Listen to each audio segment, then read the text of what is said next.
Ok, suficiente. Vale. Vamos a lo que nos trajo hoy. Entonces, hoy continuamos con el estudio de la neocorteza. Y lo último que hablábamos era acerca de Brodmann y el hecho de que había hecho un mapa. Y vamos a ver, por aquí tengo una ilustración original.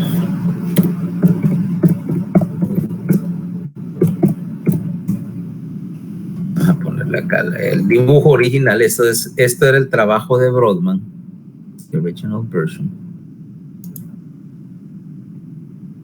A ver.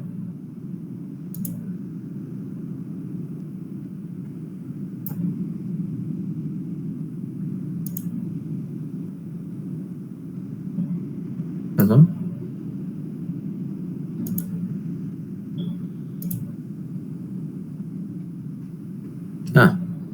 Espera, permítame un momentito, estas cosas están fallando otra vez.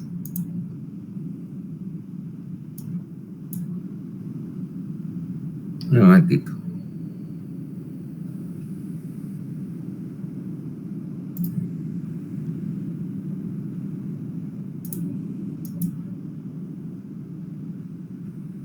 Entonces, ahora sí.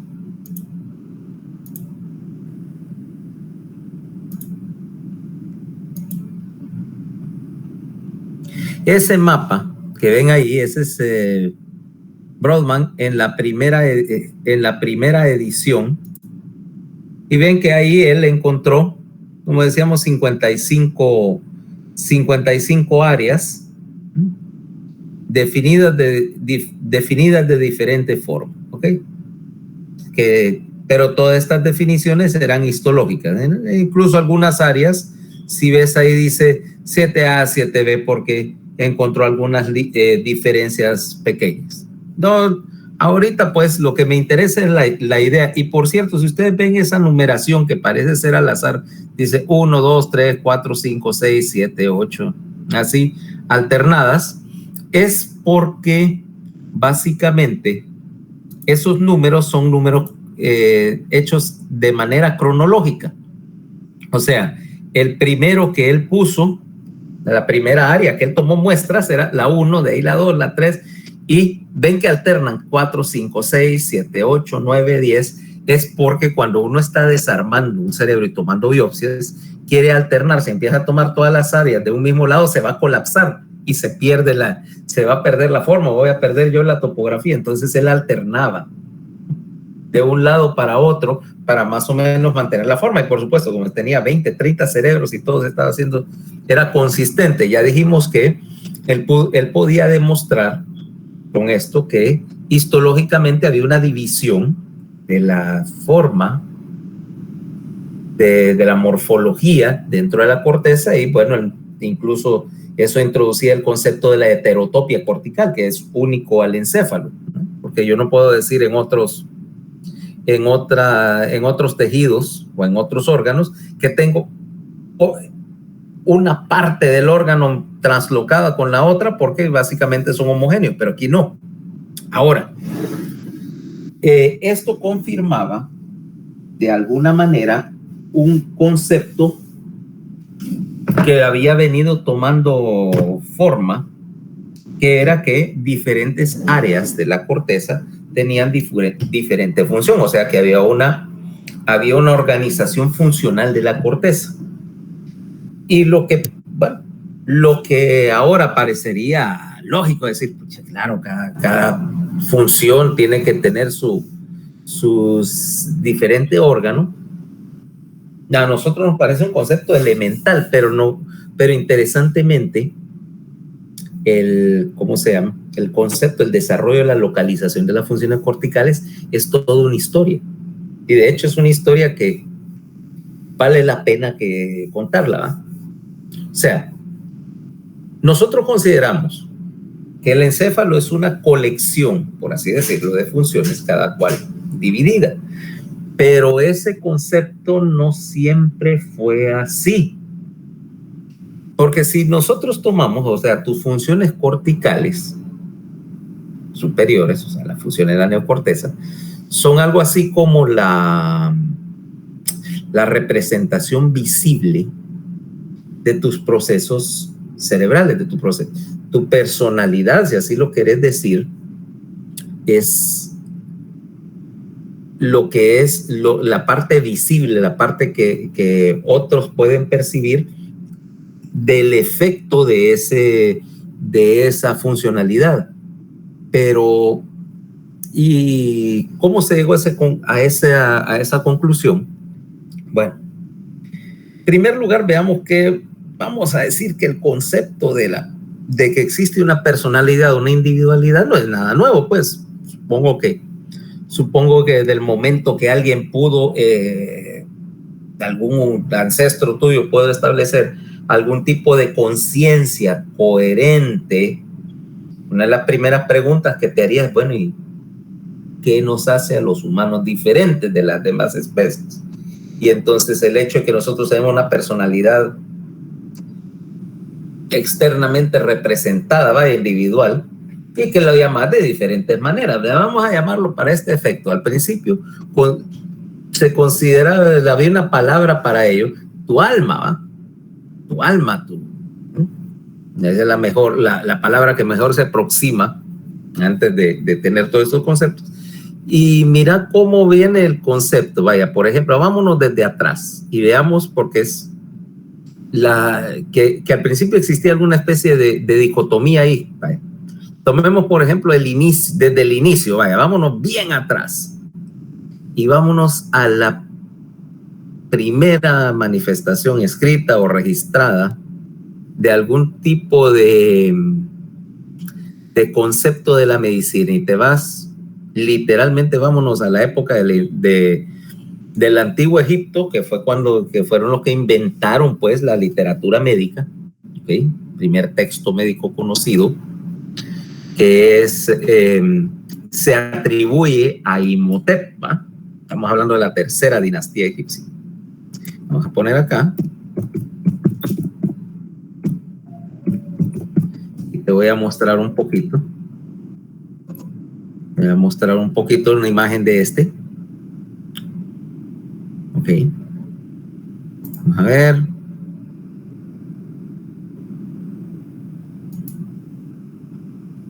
Vamos a ampliarlo un poquito, eso sí.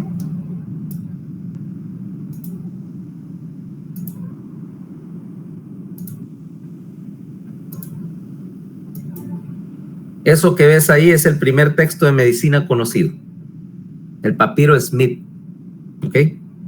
Es un tratado de traumatología, ¿okay? De lesiones traumáticas, atribuido o compilado, según la historia, por Imhotep. Imhotep era tal vez el primero de los supergenios conocidos, vaya, de la gente realmente. Ese man era médico, era escriba, era arquitecto. Él fue el que diseñó el concepto de las pirámides. Pirámide. Él inventó la primera pirámide, que es lo que se llama la pirámide escalonada en Saqqara. Todavía existe, por supuesto, en la tercera dinastía. O sea, así, esa tenía gradas, no era pizza, ¿va? Y la historia de cómo hacer pirámides, otra historia que algún día bien vale la pena que la lean todas, para llegar a la idea de una pirámide, que no es nueva, por supuesto. No solo los egipcios inventaron eso, los mayas también, pero no, conceptualmente no era tan sencillo hacer una pirámide así como la que nosotros conocemos de las películas y todo lo demás. Ok, bueno, él inventó el concepto, y fue gran visir, que era lo que como primer ministro. Otro nivel. Tanto así que cuando se murió, a Imhotep lo elevaron a la categoría de semidios. ¿Okay? No era un dios completo en el panteón egipcio, pero era un poquito abajo. Y la gente, él estaba enterrado ahí precisamente en Saqqara, cerca de la pirámide, y por cientos o miles de años la gente iba a la tumba de él a rezarle para que los curara, ¿ok? Entonces el tradicional cuento era que ibas a hacer un peregrinaje, rezabas y le dejabas una ofrenda.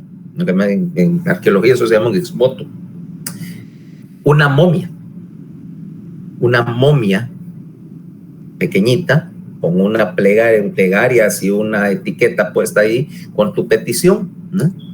Y de hecho de ahí se han recuperado miles y miles de momias. Por lo tanto, de hecho las momias más comunes que vas a encontrar del antiguo Egipto no son de faraones ni nada así, son momias de gatos, de pájaros, de cosas así que llevaban como ofrendas, y hay miles.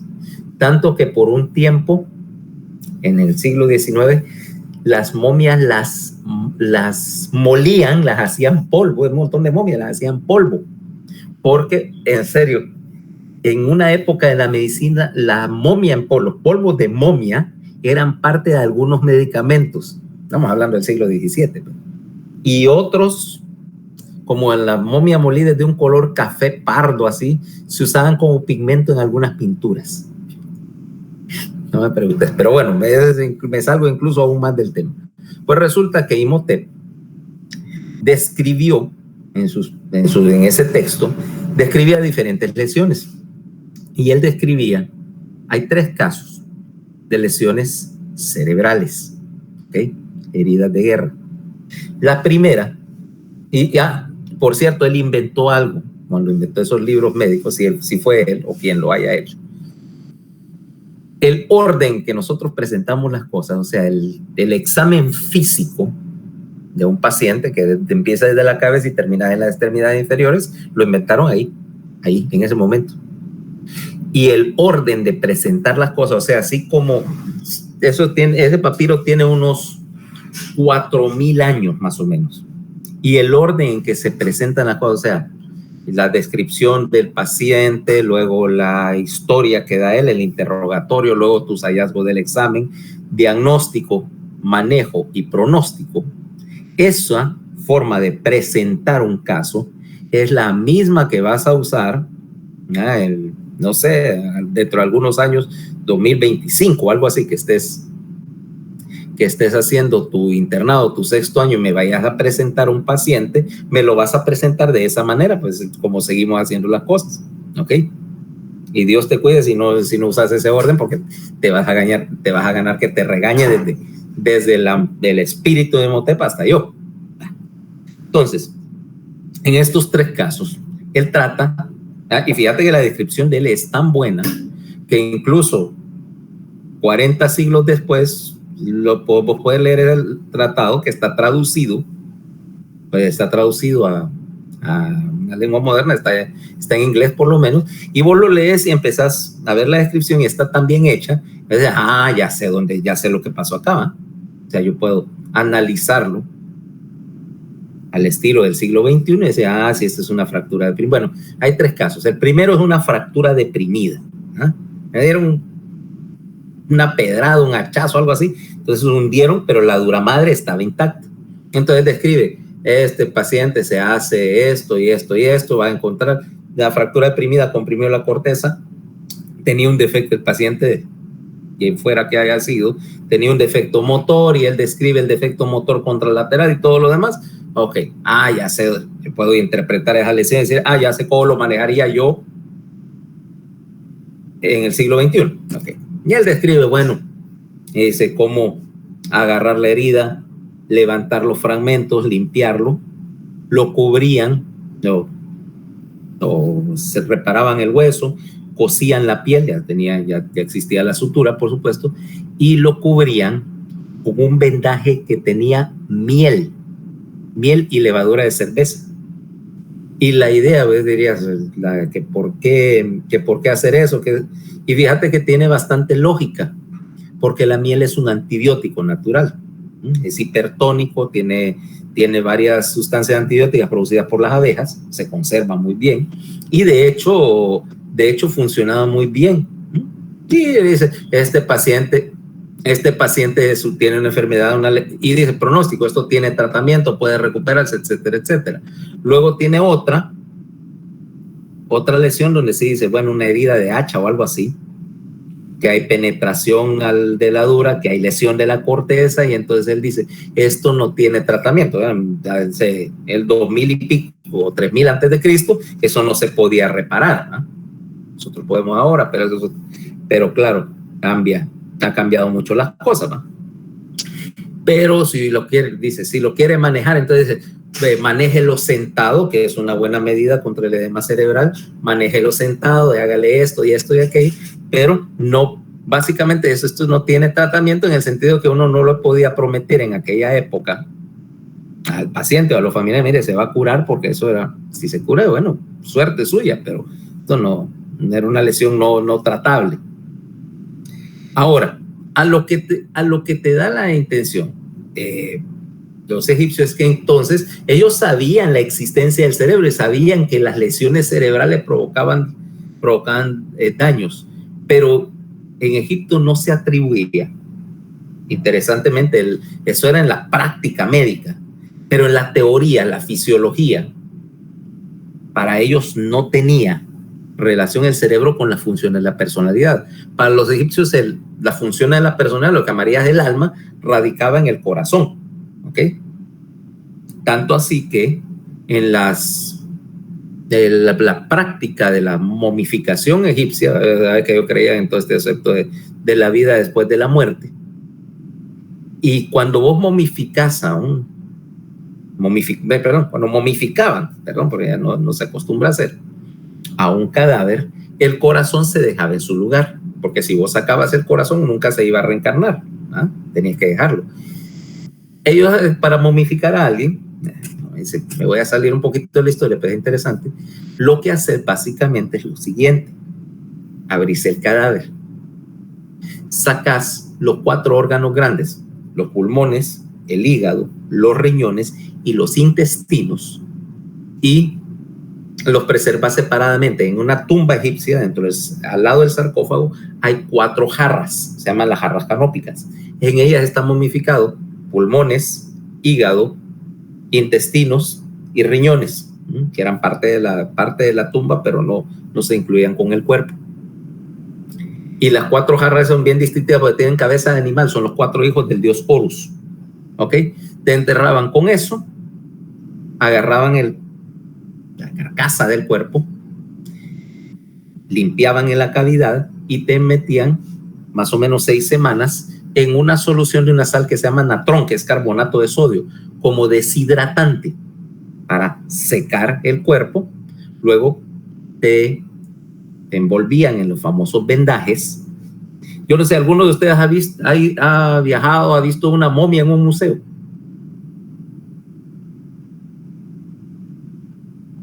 ¿Ha visto una momia en un museo de esos? De egipcia, por supuesto. No. El sarcófago. Yo tampoco, doctor. No, bueno. El sarcófago sí, pero el sarcófago solo es el empaque. Las momias las envolves en unas vendas, pero las vendas no son pura venda. O sea, las de la clase real están escritas. O sea, esas tiras están escritas en jeroglíficos, son plegarias, algo así. Entonces, la venda se remojaba en algún tipo de resina o algo así para que se adhiriera, como el yeso de ahora.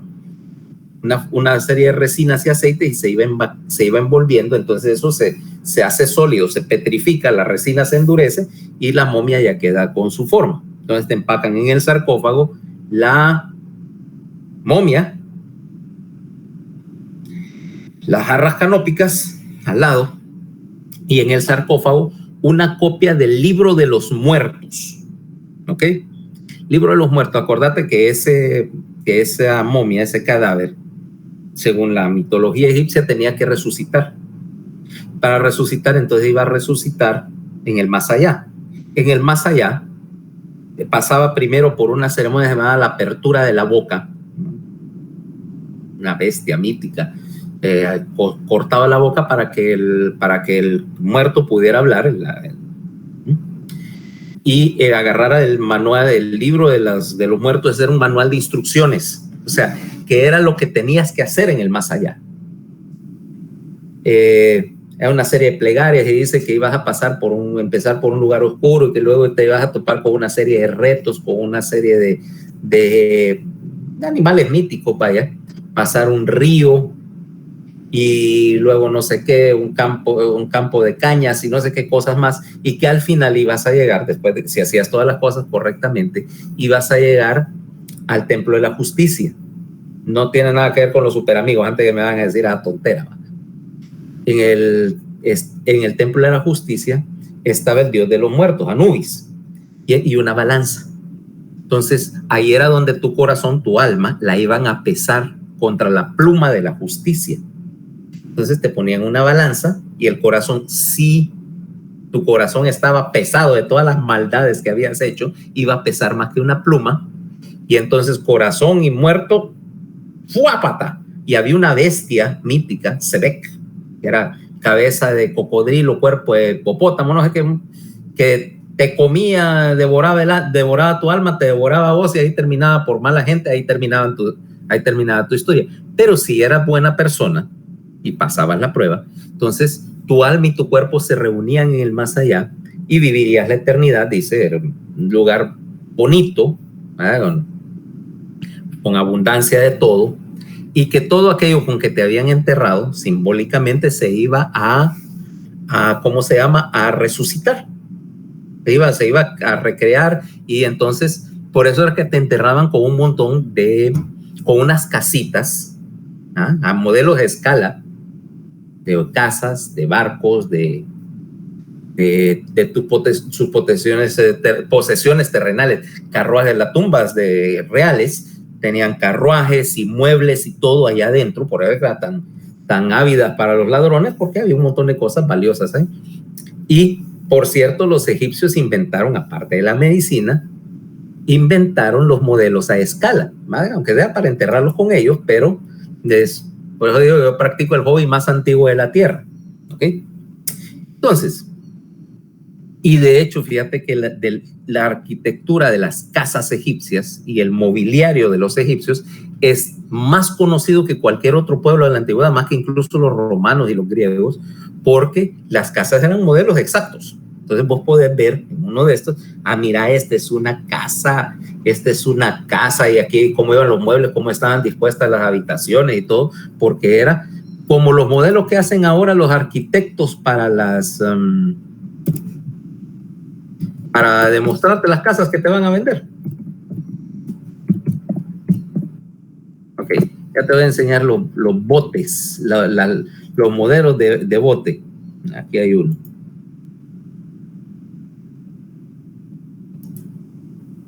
Espérate, vamos a ampliarlo.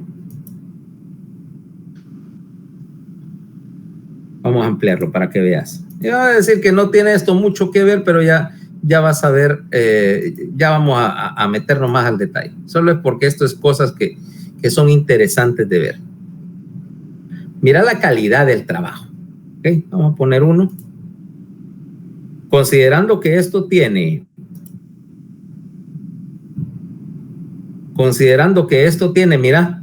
4,000 años, mira el detalle que le ponían a eso y la calidad del trabajo.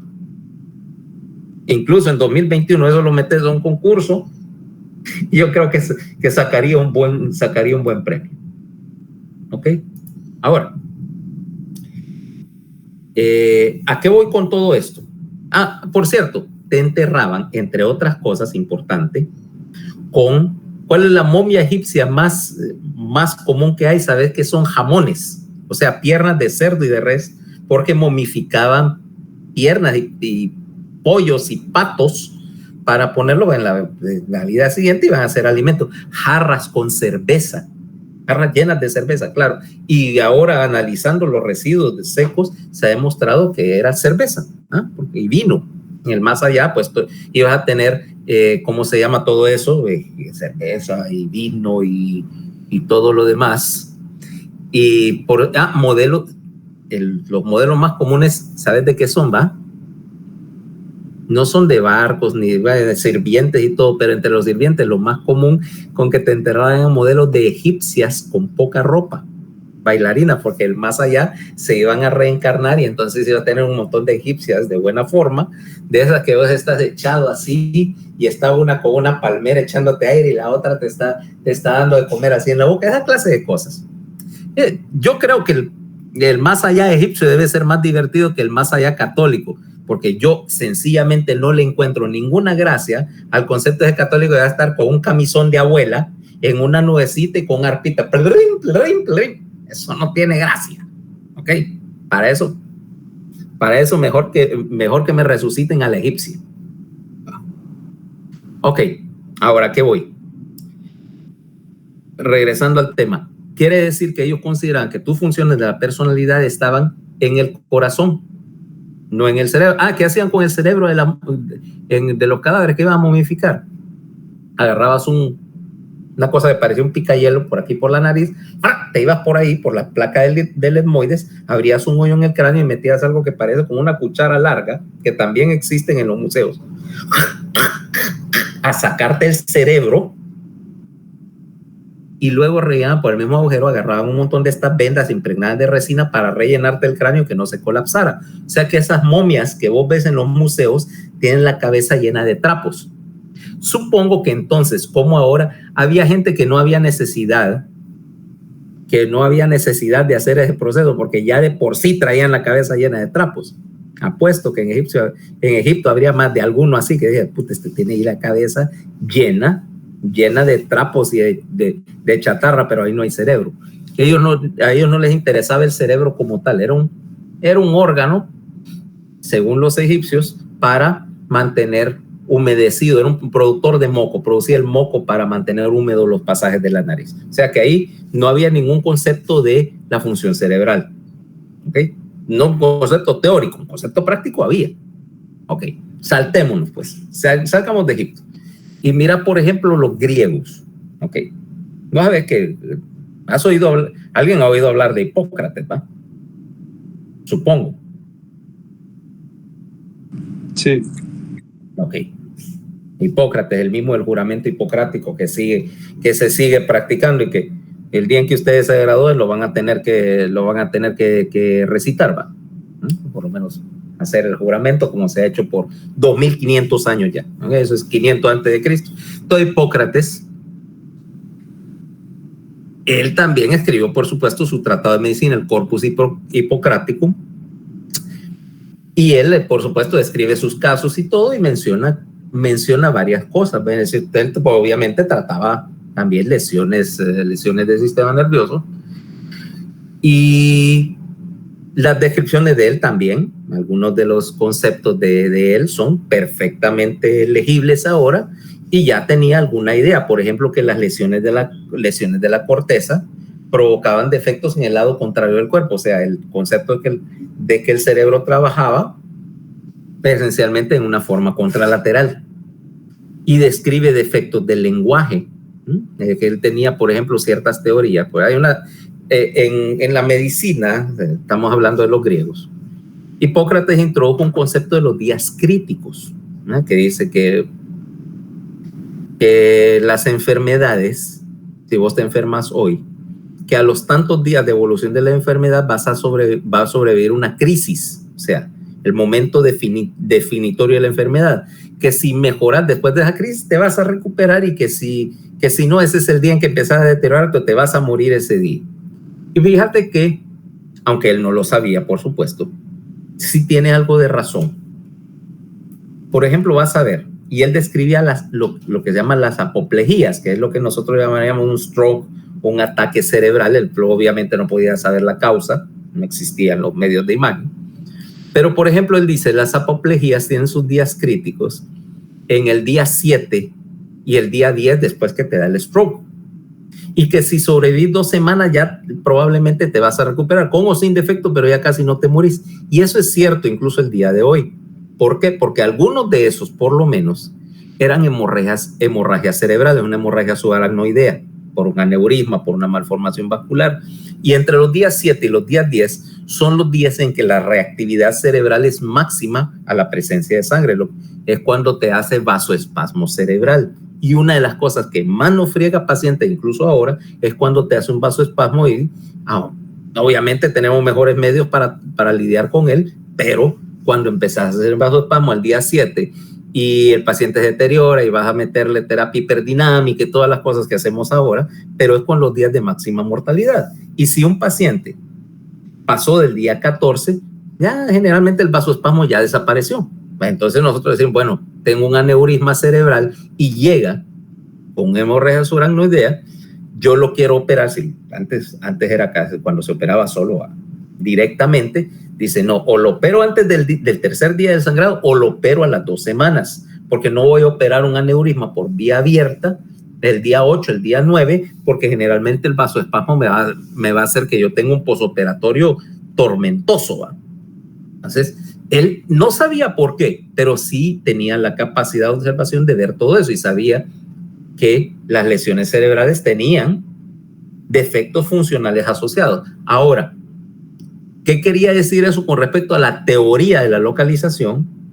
Y para Hipócrates el cerebro no tenía ninguna teoría, aunque prácticamente él podía determinar o no había hecho la conexión teórica que las lesiones cerebrales representaban algún tipo de función cortical.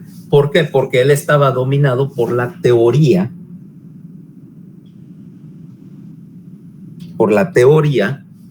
de los 4 elementos. ¿Alguien ha oído hablar de eso? Húmedo, frío, caliente, seco. ¿No? No, doctor. Porque fíjate que algunos de esos remanentes quedan, incluso en la cultura popular, 2500 años después.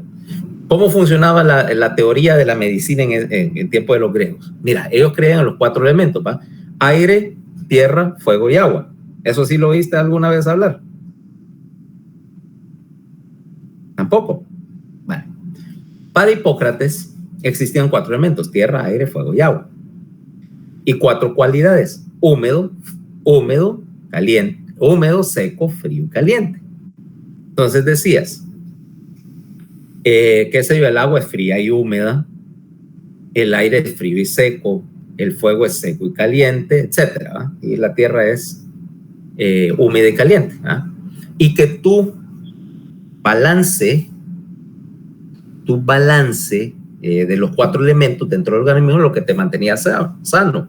Entonces, si tenías que mantener un balance entre frío y caliente, entre húmedo y seco, y mantenerlo, si algo se desviaba, entonces era la causa de la enfermedad. Fíjate que esas teorías se conservan incluso hasta hoy en el lenguaje popular. Por ejemplo, Paola, si vos venís y tenés una infección viral de la nasofaringe, estás mocosa, tenés un poquito de fiebre, te duele el cuerpo, ¿qué tenés? ¿Cómo se llama? Gripe, no sé. O resfriado, ¿eh? La otra palabra es resfriado, ¿no? Resfriado común y como tal se conoce. No tiene nada que ver con enfriamiento, tiene que ver con una infección viral, pero todavía se llama así. Y en los pueblos, aquellos que tienen tienen familiares en el pueblo, pues, tu abuelita, en algunos casos dice, no, mijito, mira, cuando venís acalorado, no vayas a tomar agua fría porque te vas a enfriar y te vas a enfermar. ¿Nunca has oído esa clase de frases de tus abuelos? Sí. Ok. Que eso es un resquicio que queda de esas teorías arcaicas, ¿va? Y que hay una clasificación popular de los alimentos, en algunas partes, en Occidente lo vas a oír, de que, por ejemplo, te dicen que algunos alimentos son fríos o son calientes. No tiene que ver con la temperatura que los sirven, sino que tienen una cualidad de ser frío o caliente. Dicen, qué sé yo, que la sandía es fría y que por lo tanto si estás resfriado y comes algo como sandía, aunque esté a temperatura de la habitación, te vas a empeorar porque te enfría más. O que tal alimento, por ejemplo, que te dicen, tal alimento es caliente, no debes comerlo si estás con fiebre porque te va a dar más fiebre. Eso es un remanente. O sea, para él el cerebro, para Hipócrates, el cerebro era un órgano que se encargaba de calentar y humedecer el aire que respirabas. ¿Ok? Porque si vos entraba aire frío y seco, a tu organismo, te iba a resfriar. Entonces, que la función del cerebro era corregir eso, o sea, proveerle calor y humedad al aire para que no cambiara el balance de los 4 elementos. Un absurdo teórico, pero bueno, esa era la teoría y el nivel de la ciencia de ese tiempo, y para ellos el cerebro no tenía ninguna relación con las funciones de personalidad o del alma, porque esa seguía la idea del corazón como órgano central, como órgano de la personalidad. Los romanos eran buenos arquitectos, pero en medicina no inventaron nada, solo chepearon lo que había dicho Hipócrates y compañía, y su sucesor espiritual, que era Galeno, básicamente solo copió la teoría de Hipócrates. O sea, no, los romanos no consideraban pues que el cerebro fuera de ninguna cuestión, ninguna utilidad práctica. Y como de los romanos vino la Edad Media, ¿va? Y en la Edad Media los romanos se robaban lo que inventaron los pueblos que conquistaran. Sí. Fíjate que los romanos eran buenísimos ingenieros, porque eso se, todas esas cosas de la arquitectura y la ingeniería romana era invento de ellos, y muy bueno. Excelentes abogados, ¿no? Al fin y al cabo ellos inventaron todo el relajo del derecho, y excelentes administradores, pero en términos de ciencia ellos sí robaban o asimilaban las cosas que les parecían útiles de las demás culturas. Y fíjate que eso era bueno, porque el Imperio Romano tenía una característica que no tuvo ningún otro, que ellos eran bien abiertos, en el sentido de que en Roma se venían y conquistaban, qué sé yo, a Hispania, los pueblos de la península ibérica. Los ciudadanos de Hispania podían mantener su religión, sus costumbres, sus prácticas, con 2 condiciones nada más. 1, obviamente que no fueran a hacerle una rebelión y no quisieran pasar sobre la autoridad del César. Y 2, que pagaran impuestos. Mientras pagaban impuestos y no hicieran revoluciones, todos estaban contentos. Es más, con el tiempo, todos estos ciudadanos de todos los habitantes de Germania, de Galia, de Hispania, de Dacia, se hicieron ciudadanos romanos. O sea, era un solo imperio. Y en Roma vos podías practicar cualquier religión y cualquier creencia mientras no molestaras a los demás. Y mientras vos podías adorar a los dioses que fueran, pero tenías que reconocer que el emperador era la autoridad suprema en Roma. Por eso es que los romanos tuvieron tanto macaneo con los cristianos y con los judíos, porque eran las 2 religiones que tenían un problema con los demás. Por ejemplo, venía y aquí estaba el templo en Roma, el templo de la diosa Minerva. Y los romanos iban ahí, al lado estaba el templo del, qué se dio, una diosa egipcia, Isis. Y estos iban cada quien iba a su templo, y ellos tenían sus fiestas y estos tenían sus otras fiestas. Y podían celebrarlas como quisieran. Es más, los romanos dijeron, para que no hubiera tanto feriado, vamos a juntar algunas. Con quien dice, la fiesta combinada, el día de fiesta combinado de 2 dioses separados para que sea un solo feriado y no 2. Y aún así había como 160 feriados en el calendario. Eran peor que nosotros. Vinieron los cristianos y los cristianos tenían un problema igual que los judíos. Inventaron el monoteísmo excluyente. Porque, como quien dice, a los egipcios no les importaba que otros adoraban otros dioses, ellos creían en eso y nosotros creemos el nuestro de verdad, pero ay, déjenos. Pero los judíos y los cristianos tienen un problema. Dice, no hay más Dios que el único Dios, y todos los demás dioses hay que exterminarlos porque son los falsos. Nadie no se había metido con ellos, pero andaban buscando líos. Y como eso era un problema de tolerancia en un imperio como el romano, que no se deshacía en guerras civiles, básicamente porque a todo el mundo lo dejaran hacer lo que quisiera si no molestaba a los demás. Y los intransigentes eran los monoteístas. Resultado, el emperador, antes de que siguiera el lío, dice, no, aquí los del problema son los cristianos. Échenselos a los leones porque no hay nada no hay show para hoy al Coliseo. Agarren a los cristianos y tírenselos a los leones porque así matamos 2 pájaros de un tiro. ¿Okay? para que no nos vengamos con cuentos religiosos. Ellos eran los del macaneo. Entonces, pero bueno, en caso de que los romanos no introdujeron nada, y como de Roma pasó la Edad Media, y obviamente en la Edad Media solo se mantuvo lo que dejaron los romanos, pero no se introdujo casi nada en términos occidentales. Los hindúes tenían su sistema de medicina, los árabes también, pero no vamos a enredarnos con los chinos también, ¿ok? Y la medicina china es otro rollo aparte, totalmente diferente de la nuestra, ¿ok? Alienígena para todo efecto. Yo estoy hablando de medicina occidental porque es lo que yo estudié, ¿no? No sé de nada de los meridianos, el yin y el yang y todas esas cosas chinas.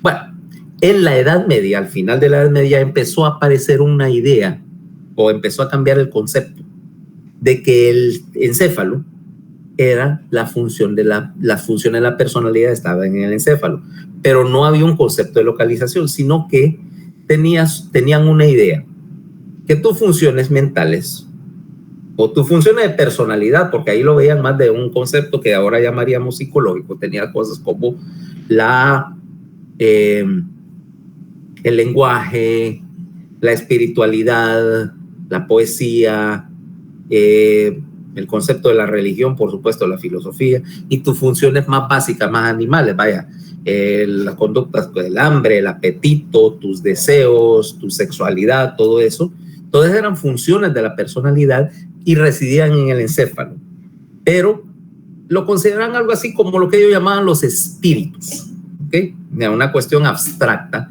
y que de alguna manera vivían disueltas en el líquido de los ventrículos, ¿okay? Que las cavidades ventriculares eran al asiento de las funciones cerebrales, ¿okay? Que el parénquima era básicamente el contenedor y que por supuesto no había ningún concepto todavía. Incluso estaban distribuidas, por ahí decían, en los ventrículos laterales más altos estaban tus funciones superiores de la personalidad, la poesía, la música, la filosofía, la religión, esa clase. En el tercer ventrículo estaban tus conductas más básicas, vaya, el movimiento, el habla, esa clase de cosas que tienen todos los humanos independientemente de su desarrollo cultural. Y en el cuarto ventrículo, ahí abajo, tenías lo que decían los instintos animales, el hambre, el sexo, la agresividad, todo eso estaba abajo. Era un concepto, pero obviamente todavía no podemos llamar un concepto moderno de las funciones cerebrales, ¿va? Vale. Saliste de la Edad Media, caíste ¿a dónde? Al Renacimiento, ¿va? Y en el Renacimiento es donde viene el primer salto. Entonces ya empezaron a decir, no, los ventrículos no, eso es una cavidad llena de líquido. Después de que empezó, por ejemplo, los estudios de anatomía de Vesalio, Leonardo da Vinci, vaya, en sus ilustraciones fue de los primeros que empezaron de noche y a escondidas, robarse cadáveres para disecarlos, para hacer dibujos anatómicos realistas. Vesalio lo mismo, ¿va? Hacer dibujos que correspondían a la realidad de lo que veías y no al concepto. De muchos de los dibujos anteriores de Galeno estaban, como quien dice, sesgados, primero por la tecnología, lo que hablamos en algún momento de lo difícil que era hacer disecciones en la Edad Media, sino que también el hecho de que en parte era un dibujo idealizado, dibujaban lo que querían ver, ¿ah? No lo que era en realidad. Bueno, ya Vesalio es un dibujo que era anatómicamente realista, ¿ah? No era una cuestión artística, era una cuestión realista. Y entonces ya empezó a concebirse, bueno, no, miren, las funciones de la personalidad, ya no dirías necesariamente el alma, sino tus funciones y tus capacidades están en el parénquima cerebral, pero estaban todavía bajo el concepto de que las funciones estaban dispersas, o sea que toda la corteza, estaban todas las funciones mezcladas o repartidas, porque era lógico decir, así como decíamos que en el hígado, el trabajo metabólico del hígado lo hace todo el hígado, o sea, no es que este lóbulo solo va a manejar el metabolismo del azúcar y este solo va a manejar la producción de proteínas, no, es todo el hígado. O el riñón, todo el riñón hace el trabajo de filtración como un conjunto. Entonces no había ninguna razón en aquel tiempo, con los conocimientos de la época, para pensar que hubiera algún tipo de localización de las funciones. Bueno, y así siguieron las cosas hasta que llegó algo interesante. Vámonos a una época interesante de la historia. ¿Qué te parece 1763 para acá? Entre 1763 y 1792. Esos 30 años. ¿Ok? Y vos la Revolución Francesa. Un poquito antes. Es que mira, en la historia, o sea, imagínate que vos tenés el DeLorean, que de repente te conseguís ahí un autolote barato, un DeLorean, ¿ok? Y bueno, le pones todos los aparatos necesarios y lo aceleras a 88 millas por hora. Ya sabes a qué me refiero, ¿va? No me digas que nunca has visto De Vuelta al Futuro. A McFly. Ajá, ¿sí? Marty McFly. En serio, Paola, ¿nunca has visto la película? No, doctor, no la he visto. Pero ya sabes de qué te refiero, el carro que era la máquina del tiempo. ¿Eh? Pero no la he visto. Ok, va. Entonces, pues vos le podías poner cualquier fecha, ¿va? Y entonces yo le pondría, hay fechas que son interesantes, ¿va? En la historia, es decir, si pudieras viajar a una época en la historia, digo, ¿a cuál viaja? A mí no me interesa, por ejemplo, 1892, porque ahí no está pasando gran cosa que me interese, ¿va? Ni qué sé yo, el año 760, porque ahí solo hay castillos y babosos medievales y mucha ignorancia. Pero llama, póngalo para 1763 y vámonos, ¿ok? Y entonces, 1763, ¿por qué? Porque era una época en que hubo un gran cambio en el concepto del mundo. Estaba pasando de la época del Renacimiento, que todavía tenía mucho de medieval, a lo que consideramos moderno, y empezaba la ciencia como algo. Y no solo la ciencia, pues fíjate que había otras cosas. Por ejemplo, ¿qué había aquí en América? 1763. Era la época de oro de los piratas. Y todas las buenas historias tienen que ver con piratas, ¿no? ¿Ah? La época. Si vos ves a Jack Sparrow, que esa sí la has visto, creo. ¿Has visto cómo anda vestido Jack Sparrow? Sí, eso sí la he visto, doctor. Bueno, esa moda con el montón de botoncitos y el sombrerito ese, los tricornios, esa es la moda de 1700 y fracción, ¿ok? Y los barcos que ves ahí, el Perla Negra y todo eso, son barcos al estilo del siglo XVIII. ¿Okay? Los anteriores eran más crudos, más lentos. Los piratas y sus barcos rápidos, 1700 y pico. ¿Okay? Y bueno, ya te imaginas, estaban los piratas más al norte en términos de política. Ahí en las colonias de Estados Unidos, los colonos ya se estaban aburriendo de que viniera un rey baboso a Inglaterra y les metiera impuestos como les diera la gana, les pusiera leyes como le diera la gana a él, y que esto la tenían que aguantar. Entonces empezaban a que como impuestos sin representación, y este rey loco acá, y nosotros solo producimos y trabajamos, y este hace lo que quiere con nosotros. Esto ya se está poniendo feo. Ya ves para dónde iban, ¿va? No sería mejor que nos quitáramos estos ingleses cabrones de aquí, ¿va? Perdón, a estos tenían una palabra para ellos, por ello los colonos de Estados Unidos se consideraban ingleses. Decía, bueno, porque somos ingleses de segunda categoría y nos da. En Europa, ¿qué tenías? Había una gente que estaba inventando el heavy metal. Heavy metal data de 1700 y pico. ¿No me crees? ¿Has oído hablar de Juan Sebastián Bach? ¿Alguien ha oído hablar de ese señor? Sí, es un compositor. Sí. ¿Y qué escribía?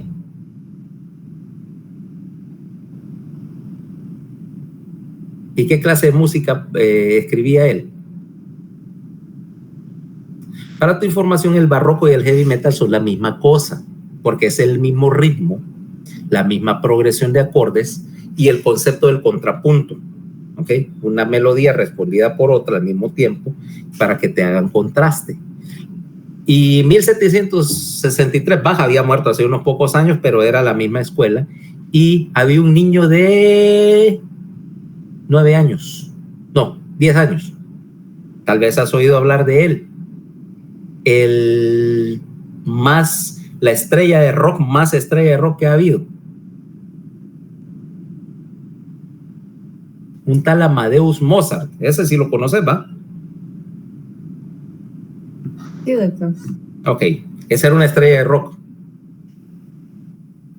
Era un prodigio, empezó a componer a los 4 años, se murió a los 33, ganó el equivalente de millones de dólares durante su carrera y se murió sin un peso, porque todo se lo gastaba en fiestas que eran famosos en toda Viena, pelucas, ropa extravagante, bebida, bebida, etcétera, etcétera, etcétera. ¿Sabes que en aquel tiempo el tipo era compositor del, ¿cómo se llama este? El príncipe arzobispo de Viena. El tipo ganaba como salario actual, el salario de él era equivalente de 150,000 euros anuales por componer una pieza de música al año, que era para el oratorio. En Semana Santa tenía que componer una pieza.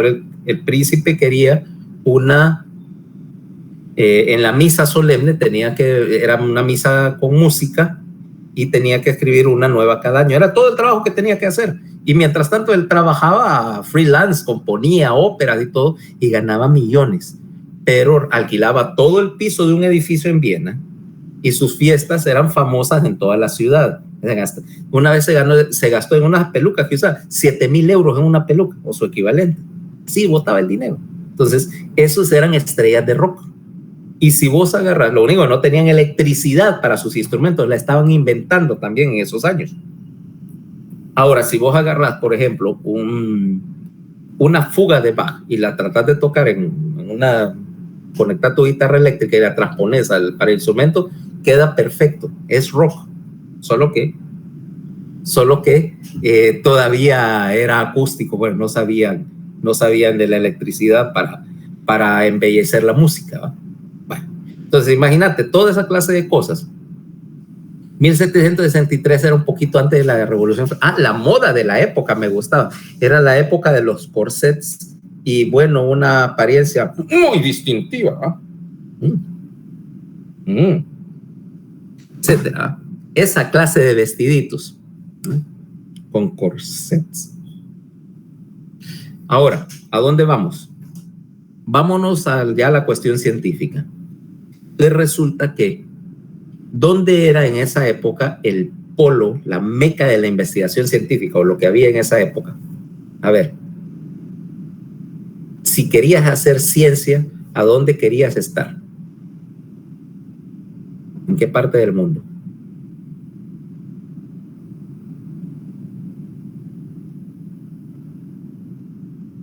¿Alguien tiene idea? En el Renacimiento, en Italia, pero después en Francia, me imagino. En París. No, ya habíamos pasado el Renacimiento, ya estamos al principio de la época moderna, post-Renacimiento, y entonces querías estar en París. ¿Por qué en París? Porque el rey era Luis XVI. Luis XVI, que él era el que le iban a volar la cabezota durante la Revolución Francesa en 1792, era alguien que le gustaba la ciencia, le gustaba el conocimiento, ¿ok? Entonces, como te comenté alguna vez, él tenía un pasatiempo, él era cerrajero, y por entretenimiento, o sea, aparte de ser rey, tenía un taller ahí en su palacio, y así como yo construyo avioncitos y otra gente se pone que se va a pintar, él hacía cerraduras y llavines, muy bonitos, por cierto, muy buenos. Todavía hay algunos en el Louvre, hay unos cuantos hechos por él. Y a él le interesaba todo lo que era ciencia y tecnología y toda esa cuestión. Entonces, como ahora tenías una situación, para hacer ciencia, para hacer investigación, lo primero que tenés que tener es, por supuesto, fondos para sustentarla. Entonces, ahora, si yo viniera con algún proyecto científico, un proyecto de investigación, lo primero que empezaría a hacer es empezar a soltarle correos a alguna universidad, a alguna fundación o algo así para que me financiaran el proyecto. hasta el sol de hoy se hace, ¿va? Entonces, en aquel tiempo era un poquito más diferente. Los reyes de Francia tenían por tradición que un día a la semana, si me recuerdo bien, eran los miércoles, ellos se sentaban en palacio, en el trono, en Versalles, en su trono, en la sala del trono, y recibían a cualquiera que pudiera conseguir una audiencia para escucharlo, ¿va? Podía ser, eran 5 minutos, vaya, pero venía si necesitabas dinero, o querías un favor, necesitabas que te ayudaran con un trámite, o que sacaran a alguien, lo que fuera, que sacaran a alguien de la cárcel, vos te ibas y el rey te escuchaba, mire su majestad, ya, etcétera, fíjese que me pasa esto y esto y esto, y si el rey le parecía o le interesaba el asunto, decía, ok, hágase, y le decía a cualquiera de los que estaban ahí de los sirvientes, háganme un favor, resuelvan el problema a este señor, ¿no? Denle el dinero, denle lo que él pide, ¿no? Era parte de sus funciones como rey, ¿va? Entonces el chiste era conseguir la audiencia. Si vos eras un científico, entonces decías, bueno, ¿qué contactos? Igual que ahora, ¿qué contactos tengo? No, mira, que yo conozco, yo soy amigo de la favorita del rey, ¿ok? Entonces ya venía, mira, conseguíme, que no sé qué. Entonces ya venía, hablaba con la madame de no sé qué, y esta le decía al rey, mira, fíjate que fulano quiere que lo atendas el miércoles. El rey dice, bueno, pónganlo ahí para que... Bueno. Y así entonces vos llegabas y le decías al rey, ¿no? Primero, mire su majestad, tengo esto y esta cuestión que he descubierto y tal vez le pudiera interesar. Y el rey, si le parecía, de una forma diplomática, decía, bueno, me interesa, está bien. ¿Por qué no me enseñas lo que tenés que hacer? Hagamos una cosa, quédate de huésped del palacio, ¿eh? Y después me enseñas lo que es. Ahora, el huésped del palacio, que acordate de Versalles, es una cosa enorme, vaya, con cientos de habitaciones y miles de metros cuadrados. Entonces venía él, ok, era huésped del rey. Entonces ya lo ubicaban en una de esas habitaciones de palacio y le daban un par de espacios ahí donde él se quedara, obviamente con todos los gastos pagados. Y como era el huésped, pues obviamente solo tenía que pedir, miren, alguien puede ir a traerme todos mis aparatos allá a mi casa en París, y ya mandaban por ellos y necesito tales y tales materiales y todo. Era una manera de pagar la investigación, ¿okay? El rey pagaba, cubría la cuenta. De hecho, fíjate que 1763, te pongo esa fecha porque, por ejemplo, en ese año había un señor que se llamaba Diderot. Diderot se le ocurrió una idea. ¿Por qué yo tengo que andar buscando entre 20,000 libros para buscar información? ¿Y por qué no hacer un solo compendio de libros, un solo juego de libros, donde esté todas las cosas de conocimiento útil, que haya geografía, historia, tecnología y todo, en un solo juego de libros de referencia que yo pueda agarrar y buscar lo que quiera? Él fue donde el rey lo acogió, ahí terminó su trabajo de escribir el primer juego de estos libros y le puso nombre. ¿Sabes cómo se llamaba eso? Ese juego de libros. Enciclopedia. Se llamaba enciclopedia. Fue la primera enciclopedia. Ahí inventaron el concepto en la corte de Francia. ¿Ok? Porque al rey le pareció una cosa útil, decir, es cierto, es que tengo que buscar en una gran biblioteca y tengo que hacer 20 libros donde está todo lo útil. Y la Wikipedia que vos lees todos los días es descendiente directo de ese concepto, ¿no? Ok. Y así por el estilo. Inventaron un montón de gente fue ahí. Pues vamos al punto. Por ahí por 1780 y pico llegaron 2 médicos. Conste, 2 médicos serios, o por lo menos ellos lo hacían con una intención seria. Uno era suizo, Franz Joseph Gall. El otro era alemán y se llamaba Theodor Spurzheim. Estos 2 se habían salido con un concepto nuevo acerca de las funciones cerebrales. Según ellos, el encéfalo, el cerebro propiamente dicho, obviamente ya para entonces estaba bastante claro que la función de la personalidad era una función cerebral, pero como decíamos, no había ningún concepto de la personalidad, de la división de la personalidad. Ellos decían lo siguiente, que tu cerebro era el asiento de la personalidad, pero que cada función de la personalidad tenía un órgano, por así decirlo, un sector, un órgano de la personalidad que representaba una función. Y que la suma de los diferentes órganos conglomerados formaba tu cerebro. ¿Ok? Ok. Tu cerebro como órgano o como conjunto de órganos de la personalidad. Ahora viene el gancho. Obviamente que si vos tenés una faceta de tu personalidad más desarrollada que otra, el órgano representante de esa faceta iba a ser más grande. Lógico, ¿va? Dirías imposible de probar, pero para ese efecto, acordate, en aquel tiempo, sin métodos experimentales, cualquier teoría era tan buena como la siguiente. Ok, entonces decía, bueno, entonces tenías órganos para diferentes cosas, por ejemplo, el órgano de la poesía, el órgano de la música, el órgano de la religiosidad, el órgano de la agresividad, el órgano del amor por tus niños, etc. Y que por supuesto, ahora viene el corolario. Si tu órgano de la persona, X órgano de la personalidad era más grande que otro, entonces obviamente que iba a ser más grande, iba a empujar el cráneo para afuera, pues estaba más desarrollado. ¿Vale? Entonces, el método que ellos utilizaban para determinar esto era interesante. Decían, por ejemplo, que el órgano de la poesía estaba aquí. ¿Por qué? Porque los poetas, cuando van a escribir algo que están inspirando, ¿qué es lo que hacen? Oh, se estaban estimulando el órgano de la religiosidad estaba acá. Porque has visto que a los curas se les empieza a caer el pelo por acá, que son medio peloncitos de atrás. ¿Ah? Que el órgano de la agresividad estaba aquí porque los cazadores, los carnívoros, tienen acá unos riscos sobre el temporal. A nadie le importa que esos son los riscos de la inserción de los músculos masticadores, ¿va? Que son necesarios para ser carnívoro. Pero ellos lo agarraban así, que el órgano de la reproducción estaba acá porque los sementales y los caballos para reproducción generalmente tienen cuellos gruesos, ¿va? Es una característica que aparentemente se ve en los que son buenos para eso, tienen músculos desarrollados en el cuello. A saber por qué, cosa genética. El método es totalmente absurdo. Pero como no había manera de decirle a ninguno de estos que eso era un cuento, vámonos con la historia porque es tan buena como cualquier otra. ¿Ah? Entonces hicieron un conglomerado de esta cuestión, literalmente el estudiar la personalidad, viendo dónde tenía los diferentes bultos y chichotes en la cabeza. ¿Ah?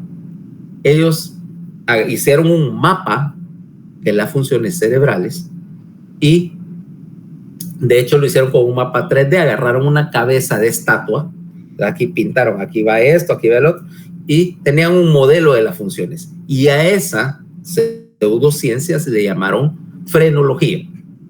¿Okay? Ahora, se fueron donde el rey de Francia para obtener apoyo y el rey de Francia, bueno, está bien, me parece interesante. Ya sabes, ya los ubicaron y se convirtieron en una sensación en la corte de Francia, porque la gente iba a que vinieran esto así, le revisaran la cabeza, sí, esta persona sigue, como un test de personalidad, pero leyendo los chichotes, sí, este es bueno para esto, tiene desarrollado tal órgano de tal ciencia y tal, ok. Y empezaron a hacer mucho dinero con eso, con la gente rica de Europa iba a Versalles a que hicieran eso. Es más, lo convirtieron, la gente empezó a convertirlo en una especie de prueba ocasional. Pues entonces yo tengo un niño y dice, ¿y para qué irá a servir? Si lo voy a meter, qué sé yo, para estudiar, y qué tal si lo que resulta ser es tremendo burro, ¿va? Y pierdo mi tiempo.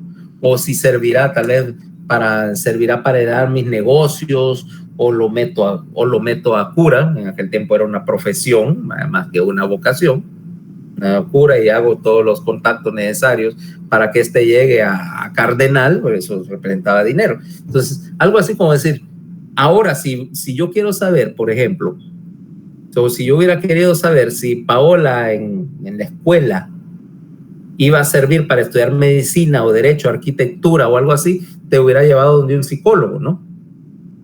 Por cierto, ¿quién te metió la idea de estudiar medicina, Paola? ¿Vos solita? Sí, yo solita. Querían que estudiara ingeniería. Ok. Pero si tuvieras las dudas o tus padres tuvieran las dudas o no estuvieras segura, entonces lo que harías, te mandan una prueba vocacional. En aquel tiempo eso no existía. Entonces, la gente que podía llevaba a los niños, los llevaba del frontal. Mira, revíseme este cipote a ver para qué va a servir. No, mire, este va a ser bueno para poeta, este sirve para militar, este sirve para, etcétera, etcétera. Y la cuestión empezó a hacerse furor por toda Europa. Ahora, si ya para estas alturas ya te diste cuenta de dónde está el problema.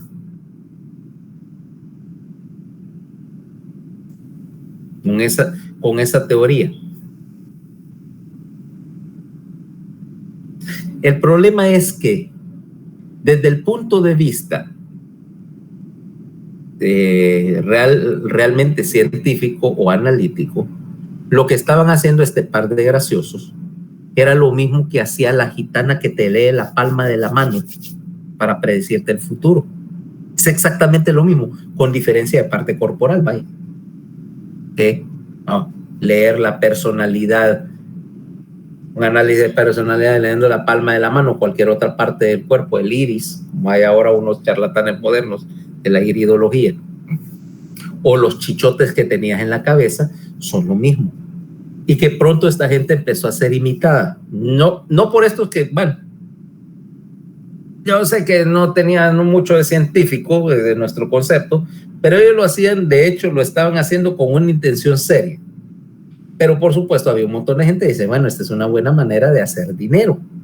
Entonces ponían su consultorio frenológico, ¿eh? Entonces agarrabas cualquier charlatán, le ponías alguna bata o alguna vestimenta de acento de forma extraña, empezabas a imitar el acento del doctor Doofenshmirtz. Harry, el ornitorrinco, qué bueno verte. ¿Ah?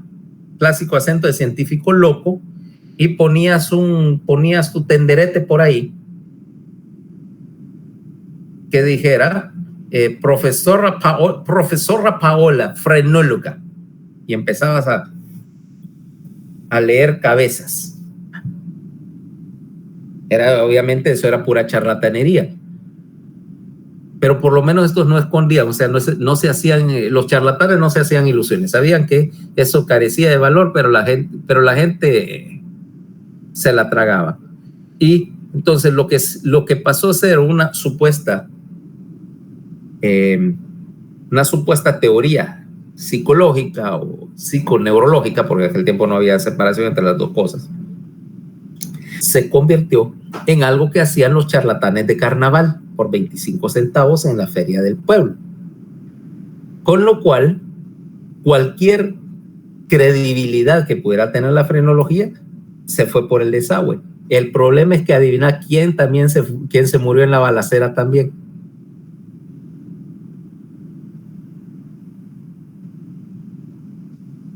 El concepto de la división de las funciones. Se murió en la balacera. Ahora, cada vez que vos decías, no, mira, que si será posible que en el cerebro las funciones no del hemisferio izquierdo o el hemisferio derecho tuvieran diferentes funciones, lo primero que te decían antes de tratar, ay, vos te estás loco, vos te metiste a la frenología ya. No le hagan caso, ya se metió a frenólogo, anda a poner un tenderete al carnaval. O sea que cualquier credibilidad que tenía la división de las funciones estaba perdida. En eso viene 1789 y la Revolución Francesa. Gall y Spurzheim, que en este tiempo ya habían salido de la corte, pero estaban practicando la frenología en París, como habían sido médicos de los aristócratas y habían hecho dinero y eran contactos del rey. Cuando vino la Revolución Francesa, tuvieron que salir corriendo de ahí, porque si no, sus cabezas iban a terminar no para frenología, sino como exhibiciones en una canasta, ¿va? Después de que lo guillotinaran. Salieron corriendo y se fueron a lo que entonces era Estados Unidos. En Estados Unidos tuvieron un poquito de éxito, pero prontamente su fama los alcanzó y dijeron, estos son un par de chavacanes, y Y hasta ahí llegó su carrera como frenólogos. El problema es que con todo esto se habían defecado en el concepto de la localización cortical y tomó bastante tiempo que volviera a ser aceptado de manera seria. El problema era que no tenías ninguna manera de determinarla con forma fidedigna. Y sí había habido un par de casos que representaban la localización cortical, lo que pretendían decirlo, pero habían sido escritos por médicos poco conocidos en revistas de poca circulación y nadie les paraba mucha bola. Ahora, vámonos para adelante. Y vámonos a 1848. ¿Okay? 1848 a Estados Unidos. En Estados Unidos estaba empezando a hacerse el ferrocarril. ¿Okay? Empezar un extremo de San Francisco, empezar el otro extremo desde la costa este y hacer un ferrocarril que atravesara todo Estados Unidos, porque hasta entonces tenías que llegar hasta algún punto donde llegara el ferrocarril y era, ya sabes, en las famosas diligencias o en aquellas carretas tapadas así y cruzar hasta llegar al oeste. Era un viaje peligroso y largo, impráctico. O de agarrar un barco y dar la vuelta, porque no existía el canal de Panamá, dar la vuelta a toda la punta de Sudamérica para ir de Nueva York a San Francisco. Eso tomaba meses. También un ferrocarril iba a tomar 4 o 5 días. ¿Ok? Entonces, estaban construyendo el ferrocarril. Y para hacer un ferrocarril, vos necesitas, aparte de poner vías, tenés que muchas veces hacer túneles en la montaña, o hay una gran roca que está en el camino y tenés que derribarla. Entonces necesitas una de esas cosas que han avanzado tanto a la medicina moderna. ¿Qué cosa?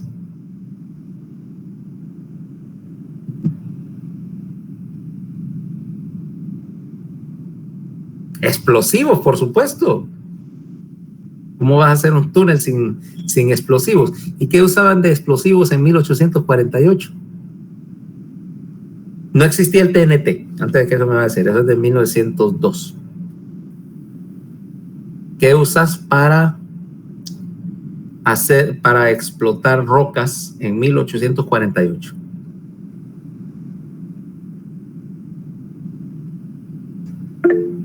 Pólvora.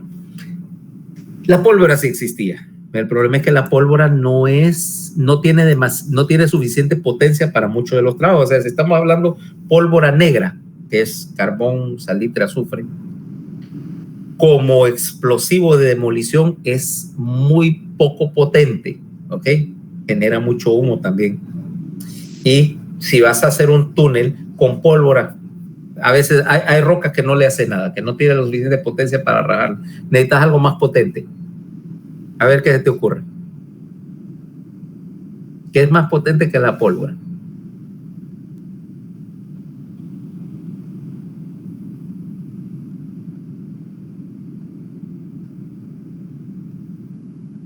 Con cañones, no sé. No, los cañones usaban pólvora negra en ese tiempo y no, lo que vos querés es demoler algo. Nitroglicerina. Nitroglicerina. Ese es más potente que el TNT, por cierto, en términos de potencia por gramo. Nitroglicerina, que ya se fabricaba, ¿ok? La nitroglicerina es un líquido aceitoso amarillo. Bueno, se supone que sin olor si lo preparas bien, y no debes de olerlo porque te da el dolor de cabeza más perro que vas a tener en tu vida, porque te va a dar una cefalea por nitratos. Es más, fabricarlo te da una cefalea por nitratos, y es una de las cosas más demoníacas que hay de trabajar, ¿ok? Ahí, pregúntame cómo lo sé.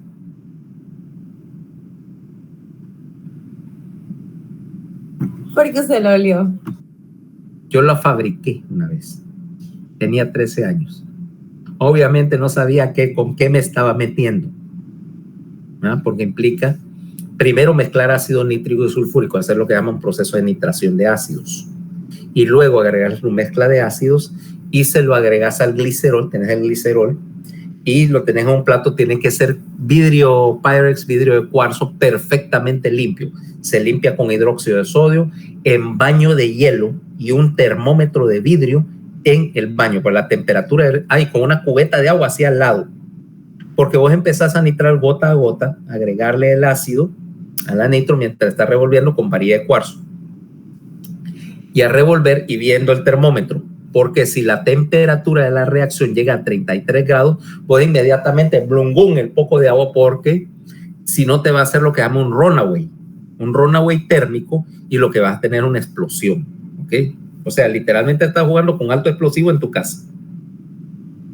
Y ahí es una buena manera de quedarte sin cabeza. Entonces, estás jugando con toda esa clase de cosas. Y producen para unas gotitas de eso, y una gotita de eso tiene la fuerza de un taco de dinamita. Bueno. Te das cuenta que mi mamá no sabía toda esa clase de cosas hasta después, ¿ok? Cuando se dio cuenta, ya tenía una fábrica de bombas en la casa. ¿Sabes qué? No se extrañó porque no era la primera vez. Antes había trabajado con pólvora. Me volé una de los muros de la casa de mi abuela por estar jugando con pólvora una vez, a los 10 años o algo así. Siempre me ha gustado esa clase de cosas. Ok, bueno. Entonces la nitroglicerina es una de las cosas más demoníacas con que puedes trabajar. Y el trabajo entonces para hacer un túnel es que vos agarrás un taladro de mano con cincel, haces un túnel en la roca que querés perforar para meterla de la carga adentro, limpias, y entonces llega el que se llama un tamponador. Era una persona que andaba literalmente el infierno atrás. Se andaba una carreta de caballos con un montón de cajas de nitroglicerina en frascos de vidrio, protegidos con paja y todo así para que no se sacudieran. Entonces el tipo tenía que calcular, ver el hoyo y decir, bueno, necesito tantos frascos para esta roca. Si usas muy poco, no vas a hacer nada, pero si usas demasiado es incluso más peligroso, porque cuando llega la explosión va a haber pedazos de roca y todo volando por todos lados y puedes matar a un montón de gente. Aparte, literalmente andas una carreta llena de explosivos. Entonces el tipo tenía que calcular la carga, ok, tanto, carga 3, ok, agarrarlos, ¿cómo se llaman los frascos? Ponerlos. Tenía lo que llaman un tamping iron, que es como una barra de hierro, parece una barra de albañil. Cargar aquello con cuidado, meter una mecha, quítese todo el mundo, fuego en el hoyo, ¡boom! Obviamente que si vas a poner a trabajar a alguien en eso, te vas a buscar una persona sensata, alguien que sea acuerdo. Yo no quiero un loco manejando por ahí una carreta de caballos llena de alto explosivo. Y eso no era fácil de hallar porque los trabajadores del ferrocarril eran todo un rollo. Si el ferrocarril llegaba, por ejemplo, llegaba hasta el punto, aquí termina la vía, entonces ahí se bajaban los trabajadores, hacían un campamento de construcción y se ponían a construir para alargar la vía unos cuantos kilómetros y seguía, y así. Entonces ese campamento de construcción, eso era trabajo bien pagado, relativamente bien pagado para la época. Y igual que los mineros y los petroleros de ahora, en cuanto les pagaban, que se pagaban en efectivo el viernes, detrás del campamento, ¿qué había? ¿Qué crees que había? Trabajadores solteros con dinero. ¿Qué había detrás del campamento?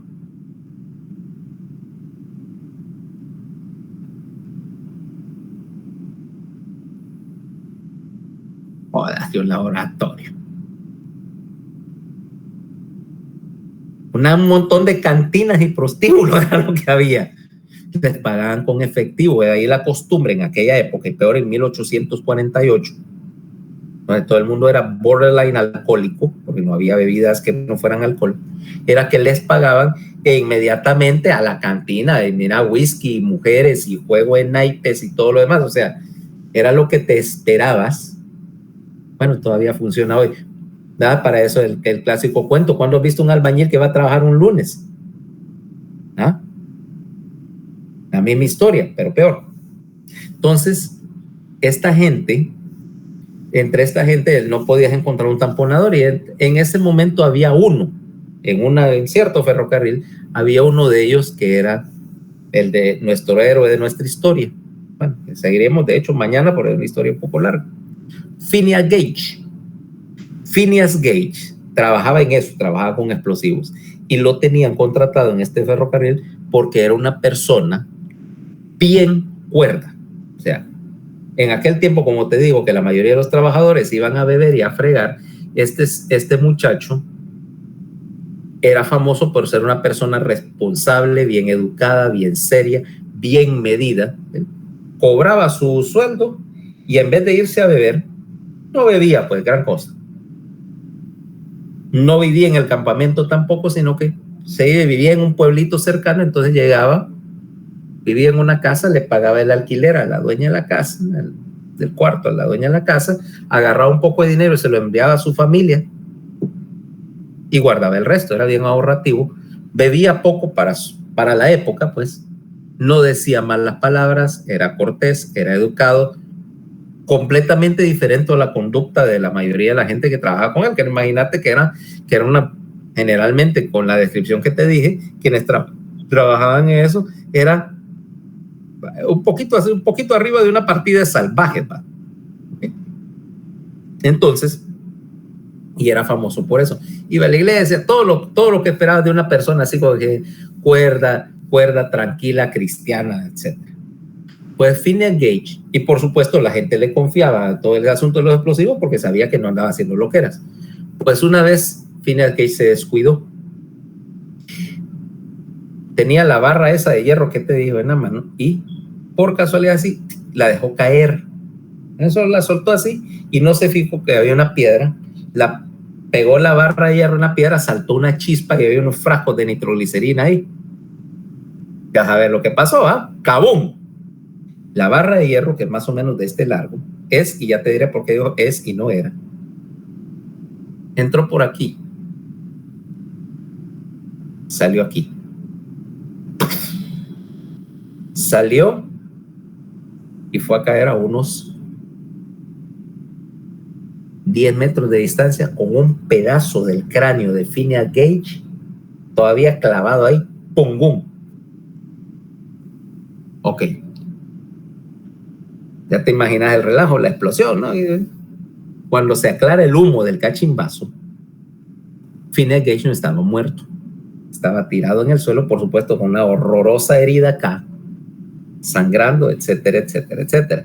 En 1848, si tenías una lesión, incluso se había lesionado parte del seno sagital superior, estaba sangrando una barbaridad. En 1848, ¿qué iba a pasar con una lesión de esas? O lo que esperabas que pasara con una lesión de esas.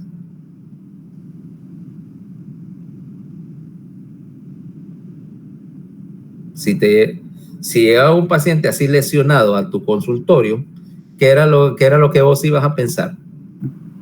Se iba a morir. Se va a morir. ¿Ah?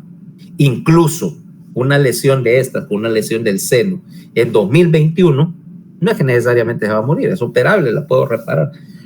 Pero créeme que yo voy a empezar a decir, lesión del seno, ok, mire, consíganme 5 pintas de sangre, prepárenme el quirófano, prepárenme los clips de vascular, estén listos, avísenle a cuidados intensivos que cuando salga, que estén listos cuando yo salga. O sea, va a ser un show. Y me voy a meter unas 4 o 5 horas y aún así 20%, ¿no? Tal vez un 20% de mortalidad con ese tipo de herida. Es una cosa seria.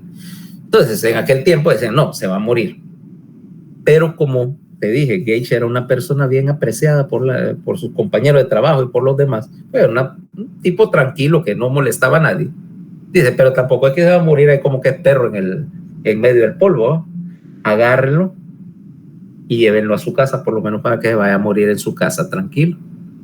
Bueno, lo pusieron en una carreta, lo llevaron a casa y llamaron al médico.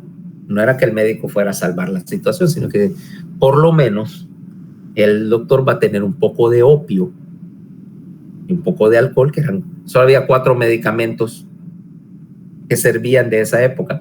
Opio, que se sigue usando, o sea, que se sigue usando. Alcohol, claro, nosotros no lo usamos internamente, pero digital, para la insuficiencia cardíaca y quinina. Eran las 4 cosas de 1848 que todavía se usan ahora. Lo demás era absurdo, obsoleto y peligroso. Bueno, pero dice, tiene un poco de opio, por lo menos para que le dé algo para el dolor y se muera tranquilo. Viene el doctor del pueblo, era un médico joven, recién graduado, muy bueno, de apellido Harlow.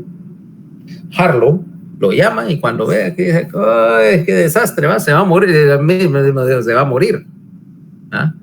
Pero dice, bueno, ya estoy acá y que vamos a ver qué se puede hacer. Bueno, limpió la herida, sacó los pedazos de hueso y todo lo que había, paró el sangrado, no sé cómo cauterizó el sangrado, lo vendó, le dio por supuesto lo que tenía para el dolor y dice, bueno, se esperó sencillamente dice, se va a morir y pues para anotar la hora de la muerte y todo lo demás, firmar la papelería respectiva. Me voy a sentar acá. Ahora, Phineas Gage era un tipo como de 1,85, así enorme, grandote, joven y por supuesto en buena condición física, o sea que no necesariamente estaba para morirse inmediatamente. El caso es que Phineas Gage no se murió, pero para saber qué le pasó a Phineas Gage, el caballito a la hora, con quien dice, mañana vamos a hablar de la historia de Phineas Gage y el resto de la idea de la localización cortical, misma hora, mismo canal, ¿ok? Para que dejarlos con la duda de la historia de Gage. O bueno, supongo que algunos de ustedes la irán a leer a Wikipedia, pero pues es que por eso el elemento de suspenso es que no es accidental lo de la hora, pero me quedó bien. Mañana continuamos con la historia de Gage y más explosivos, porque los bombazos no terminan con él. ¿Ok? Vemos mañana. Doctor, ¿puedo comentarle algo antes de que se vaya? Sí. Solo a solas. Ok, perfecto. Doctor, yo le quiero decir algo. El programa que usted dijo, entré otra vez a la página y traté de descargar el BankTutor y no me manda el link de descarga. No te manda el link de descarga. No. Estás usando Windows 10, ¿va? Sí. A mí